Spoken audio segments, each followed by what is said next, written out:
been practically mastered through the high-resistant qualities of the Adamic strains and by the intelligent and worldwide application of the discoveries of the physical sciences of preceding ages. The average length of life during this period climbs well above the equivalent of 300 years of Urantia time. Throughout this epoch, there is a gradual lessening of governmental supervision. True self-government is beginning to function. Fewer and fewer restrictive laws are necessary.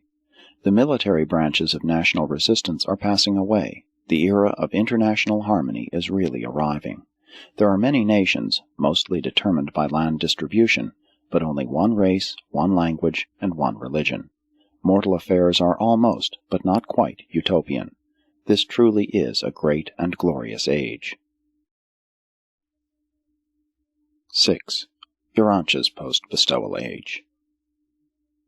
The bestowal son is the Prince of Peace. He arrives with the message, peace on earth and goodwill among men. On normal worlds, this is a dispensation of worldwide peace. The nations no more learn war. But such salutary influences did not attend the coming of your bestowal son, Christ Michael. Urantia is not proceeding in the normal order. Your world is out of step in the planetary procession. Your Master, when on earth, warned his disciples that his advent would not bring the usual reign of peace on Urantia. He distinctly told them that there would be wars and rumors of wars, and that nation would rise against nation. At another time he said, "Think not that I have come to bring peace upon earth."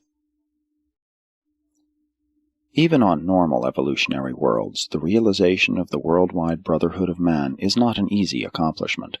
On a confused and disordered planet like Urantia, such an achievement requires a much longer time and necessitates far greater effort.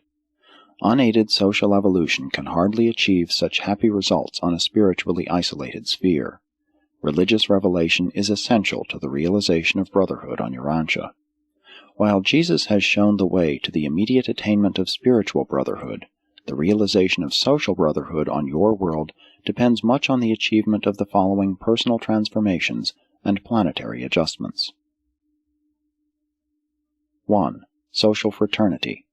Multiplication of international and interracial social contacts and fraternal associations through travel, commerce, and competitive play. Development of a common language and the multiplication of multilinguists. The racial and national interchange of students, teachers, industrialists, and religious philosophers. 2. Intellectual cross-fertilization. Brotherhood is impossible on a world whose inhabitants are so primitive that they fail to recognize the folly of unmitigated selfishness. There must occur an exchange of national and racial literature. Each race must become familiar with the thought of all races. Each nation must know the feelings of all nations. Ignorance breeds suspicion, and suspicion is incompatible with the essential attitude of sympathy and love. 3. Ethical awakening. Only ethical consciousness can unmask the immorality of human intolerance and the sinfulness of fratricidal strife. Only a moral conscience can condemn the evils of national envy and racial jealousy. Only moral beings will ever seek for that spiritual insight which is essential to living the Golden Rule. 4. Political wisdom. Emotional maturity is essential to self-control. Only emotional maturity will ensure the substitution of international techniques of civilized adjudication for the barbarous arbitrament of war. Wise statesmen will sometime work for the welfare of humanity, even while they strive to promote the interest of their national or racial groups. Selfish political sagacity is ultimately suicidal, destructive of all those enduring qualities which ensure planetary group survival. 5. Spiritual insight. The brotherhood of man is, after all, predicated on the recognition of the fatherhood of God. The quickest way to realize the brotherhood of man on Urantia is to effect the spiritual transformation of present-day humanity. The only technique for accelerating the natural trend of social evolution is that of applying spiritual pressure from above, thus augmenting moral insight while enhancing the soul capacity of every mortal to understand and love every other mortal. Mutual understanding and fraternal love are transcendent civilizers and mighty factors in the worldwide realization of the brotherhood of man. If you could be transplanted from your backward and confused world to some normal planet now in the post-bestowal sun age, you would think you had been translated to the heaven of your traditions.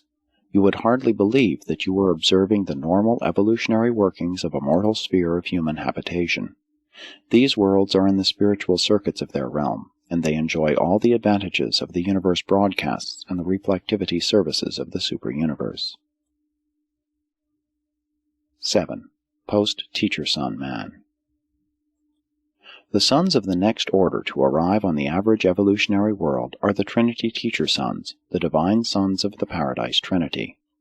Again we find Urantia out of step with its sister spheres, in that your Jesus has promised to return. That promise he will certainly fulfill, but no one knows whether his second coming will precede or follow the appearances of magisterial or teacher sons on Urantia. The teacher sons come in groups to the spiritualizing worlds. A planetary teacher sun is assisted and supported by 70 primary sons, 12 secondary sons, and 3 of the highest and most experienced of the supreme order of Daniels. This core will remain for some time on the world, long enough to effect the transition from the evolutionary ages to the era of light and life, not less than 1,000 years of planetary time, and often considerably longer. This mission is a Trinity contribution to the antecedent efforts of all the divine personalities who have ministered to an inhabited world. The revelation of truth is now extended to the central universe and to paradise. The races are becoming highly spiritual. A great people has evolved, and a great age is approaching. The educational, economic, and administrative systems of the planet are undergoing radical transformations. New values and relationships are being established. The kingdom of heaven is appearing on earth, and the glory of God is being shed abroad in the world. This is the dispensation when many mortals are translated from among the living. As the era of Trinity Teacher Sons progresses, the spiritual allegiance of the mortals of time becomes more and more universal. Natural death becomes less frequent, as the adjusters increasingly fuse with their subjects during the lifetime in the flesh. The planet eventually is classed as of the primary modified order of mortal ascension. Life during this era is pleasant and profitable. Degeneracy and the antisocial end products of the long evolutionary struggle have been virtually obliterated.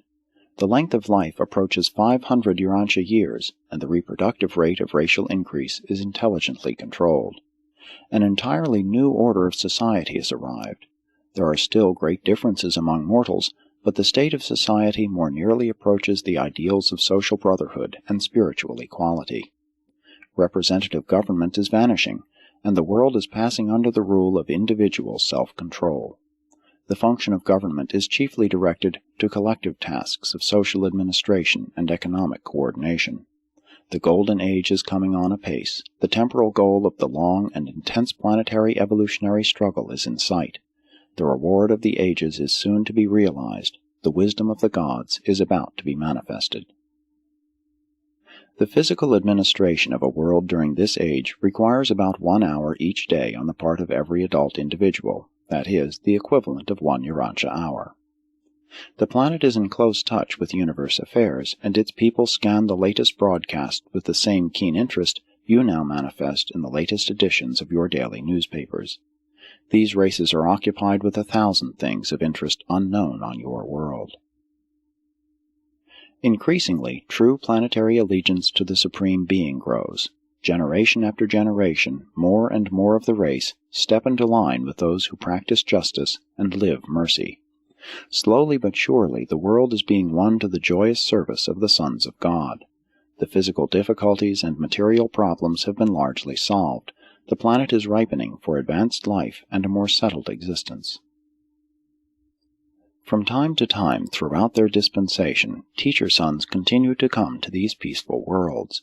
They do not leave a world until they observe that the evolutionary plan, as it concerns that planet, is working smoothly. A magisterial son of judgment usually accompanies the teacher sons on their successive missions, while another such son functions at the time of their departure, and these judicial actions continue from